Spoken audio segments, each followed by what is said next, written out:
ভারত ধর্ম প্রতিষ্ঠা করে। কোন ধর্ম? কোন রকম ধর্মীয় আচার আচরণের কথা বলছি না, বলছি যেটা ন্যায়, যেটা ন্যায়ের প্রতীক সেই ধর্ম। यदा यदा हि धर्मस्य ग्लानिर्भवति भारतः अभ्युत्थानम अधर्मस्य तदात्मनाम सृजाम्यहम। भगवान कृष्ण भगवद गीताয় বলছেন অধর্ম যতবার উত্থান হবে আমি এসে ধর্মের প্রতিষ্ঠা করব। এবং সেই কৃষ্ণের সুদর্শন চক্র চলল কাল গোটা রাত্রে, এবং সেই সুদর্শন চক্রে ছিন্ন ভিন্ন হলো পাকিস্তান, শত্রুপক্ষ পাকিস্তান, যে শয়তান দেশ, যে সন্ত্রাসবাদী দেশ ভারতের দিকে চোখ তুলে তাকানোর চেষ্টা করেছে, ভারতের মায়েদের মাথা সিঁদুর মুছে দেওয়ার চেষ্টা করেছে, তারা সুদর্শন চক্রে ছিন্ন ভিন্ন হলো।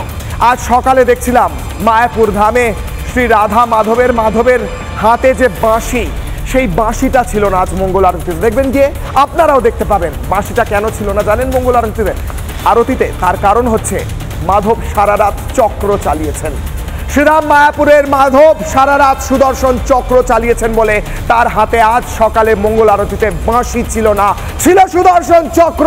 যে সুদর্শন চক্র দিয়ে ভারত ছিন্ন ভিন্ন করছে পাকিস্তানের প্রত্যেকটি নিকৃষ্ট আক্রমণ।